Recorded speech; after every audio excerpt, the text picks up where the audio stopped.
अगर आप अपने माँ बाप से सच्चा प्यार करते हो ना तो इस 2 मिनट की कहानी को पूरा जरूर सुनना। और अगर अंदर से एक आवाज आए तो ये कहानी अपने उन कमीने दोस्तों को जरूर शेयर कर देना जो जिद करते हैं खुद से अपनी सफलता के लिए नहीं, अपने माँ बाप से अपने शौक पूरे करने के लिए। एक लड़के ने अपने पिता से कहा, पापा मुझे नया मोबाइल चाहिए। पिता ने कहा, बेटा अभी कुछ वक्त रुक जा, फिर तुझे एक नया मोबाइल दिला दूंगा।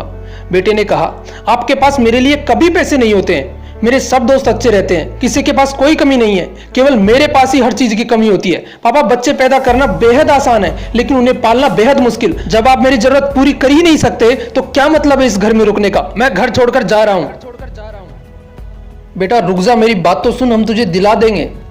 माता और पिता ने बेटे को रोकने और समझाने की काफी कोशिश की लेकिन वो नहीं रुका।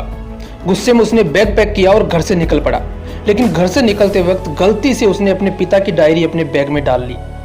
पिता की आदत थी कि वो हमेशा डायरी लिखा करते थे और उनकी डायरी को छूने की परमिशन किसी को भी नहीं थी। लड़का घर से काफी दूर आ गया और थक कर बैठ गया।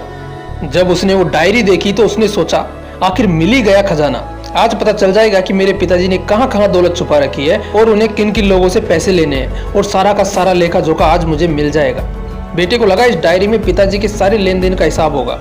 जैसे ही लड़के ने उस डायरी को पढ़ना शुरू किया उसकी आंखों से आंसू बहने लगे। डायरी के शुरुआती पन्नों में बेटे को जो बाइक दिलाई थी उसका हिसाब लिखा था, जिसकी EMI पिताजी अभी तक चुका रहे थे। दूसरे पन्नों में उसके कॉलेज की फीस और एडमिशन का कर्ज लिखा था कि इन लोगों को इतने पैसे वापस देने हैं। और सबसे आखिरी पन्ने पर लिखा था कि बेटे को अब मोबाइल दिलाना है, उसके लिए मुझे कौन कौन कर्ज दे सकता है, उन सभी लोगों के नाम लिखे हुए थे।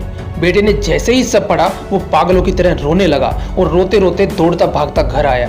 जैसे ही उसने घर आकर देखा तो उसके माता पिता एक कोने में बैठकर रो रहे थे। बेटा अपने पिता के पैरों में गिरकर रोने लगा कि पिताजी मुझे माफ कर दो।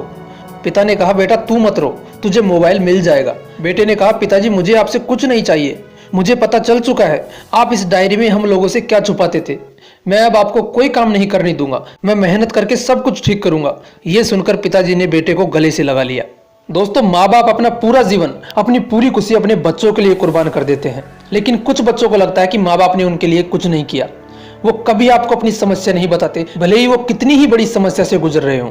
रिश्तेदार भी उन्हें नीचा दिखाते होंगे तो वो सह लेते होंगे, लोग भी ताने मारते होंगे वो सह लेते होंगे, लेकिन आपसे अपनी समस्या कभी शेयर नहीं करते क्योंकि वो आपको कभी दुखी नहीं देखना चाहते। अब आपका फर्ज बनता है अपने माँ बाप को अच्छी तरह रखना और उन्हें सारे सुख देना ताकि वो भी अपने जीवन का बचा हुआ समय सुख में गुजार सके। यदि आप अभी भी नींद में सोए हो तो आप जाग जाइए और अपने शौक पूरे करने पर नहीं, अपना करियर बनाने पर ध्यान दीजिए, क्योंकि अगर आप अपने माँ बाप के रहते कुछ नहीं कर पाए तो बाद में आप सोने का महल भी बनवा लोगे ना, उसमें भी आपको नींद नहीं आएगी।